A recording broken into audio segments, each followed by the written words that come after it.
हाँ गुरु मेहर करे हमें अरदास करनी आ जाए। गुरु तेग बहादुर साहब जी बड़ी प्यारी जुगती बताते हैं अरदास की, बहुत ही प्यारी, श्रवण कीजिए। बहुत ही गहरे भाव हैं इस पंक्तियों के, ध्यान से सुनना।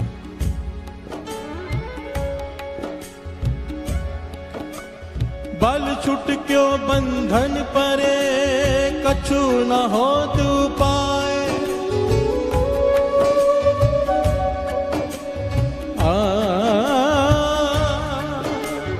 बल छुट क्यों बंधन परे, कछु न हो तू पाए। कहो नानक अब ओट है,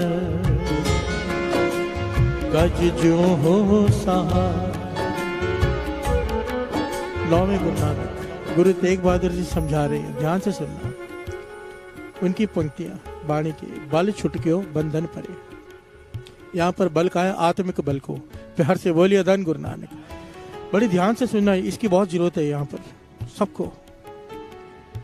बल छुटक्यो बंधन परे, आत्मिक बल मेरा खत्म हो गया है, काम क्रोध लोभ मोह अहंकार ने मुझे बांध लिया है। प्यार से बोलिए धन गुरु नानक। ये पातशाह गुरु तेग बहादुर जी अरदास करके हमें समझा रहे हैं कि अरदास करती क्या है, अरदास क्या चमत्कार करती है। बल छुटक्यो बंधन परे, कछु ना हो तू पाए। हे वाहिगुरु, मुझसे कुछ नहीं हो पा रहा है, ये पांचों मुझे लूट रहे हैं, मुझे बांध लिया है बंधनों में, काम ने, क्रोध ने, लोभ ने, मोह ने, अहंकार ने। मेरा बल काम नहीं कर रहा, खत्म हो चुका है आत्मिक बल। जैसे तूने उस हाथी की रक्षा की सी, गुरु तेग बहादुर साहब जी यहाँ पर वो पंक्तियां कह रहे हैं। कहो नानक अब ओट हर, गज जो हो सहाय। जिस प्रकार तेंदुए से हाथी को बचाया था, बंधन मुक्त किया था, मेरे भी बंधन काट दे। प्यार से बोलिए धन गुरु नानक। गुरु तेग बहादुर जी समझा रहे हैं, कहने लगे जब कोई ऐसे अरदास करता है इस प्रकार कि मेरा बल नहीं है, मेरा आत्मिक बल नहीं है, मैं इनसे नहीं बच सकता, तब क्या होता है, श्रवण कीजिए, चमत्कार होता है।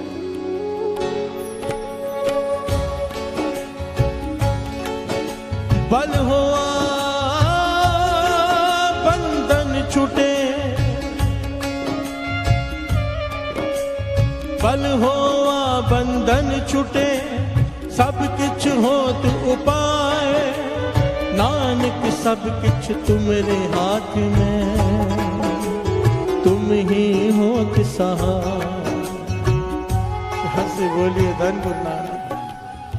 गुरु तेग बहादुर साहब जी कहते हैं, जब कोई इस प्रकार ढहकर बेनती करता है, अरदास करता है गुरु के आगे, तो क्या होता है, गुरु उसी वक्त आत्मिक बल भर देता है। प्यार से बोलिए धन गुरु नानक।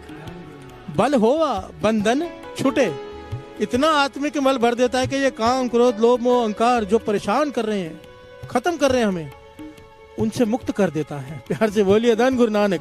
वो काबू में आ जाते हैं।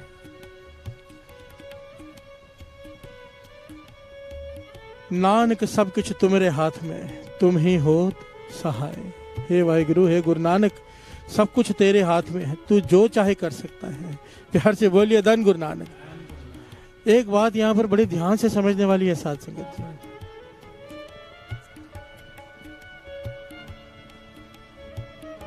चाहे कोई 100 जन्मों की भक्ति कर ले, चाहे 100 साल तप कर ले, ये पूरा हम हिस्ट्री देख लीजिए।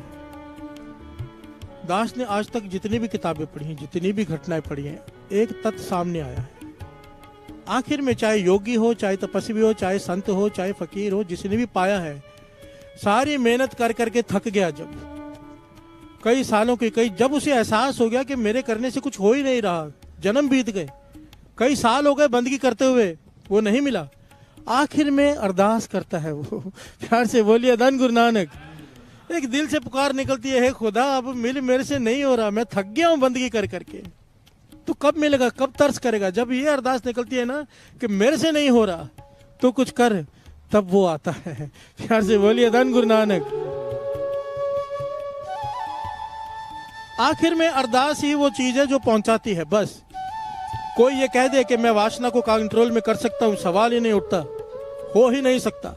कोई कह दे कि मैं क्रोध को अहंकार को काबू कर सकता हूं, हो ही नहीं सकता, चाहे 1 करोड़ सुखमणि साहब जी के पाठ कर ले। आखिर में जब अरदास करेगा ना, पाछा तरस कर, मैंने इतने पाठ किए, तूने करवाए, पर कुछ नहीं हो रहा, तू तरस कर, तब वो तरस करता है। ये पाठ क्यों करने हैं? नाम क्यों जपना है? उसे तरस आ जाए बस। एक मजदूर लगातार मजदूरी करता हो रोड पर, उसे देखकर तरस आता है कि पत्थर तोड़ रहा है पूरा दिन, तरस आ जाता है। जब हम पूरा दिन बैठ के नाम जपते हैं, गुरु को तरस आता है। ये जब नाम जपना, अमृत वेला करना, केवल इसके लिए कि उसे तरस आ जाए। प्यार से बोलिए धन गुरु नानक। क्योंकि मिलाएगी तो एक अरदास बस, और अरदास अक्षरों की मोहताज नहीं। प्यार से बोलिए धन गुरु नानक। अरदास जो भीतर से निकले, पुकार, जैसे एक आदमी डूब रहा हो नदी में, वो कैसे चिल्लाता है, वो होती है अरदास।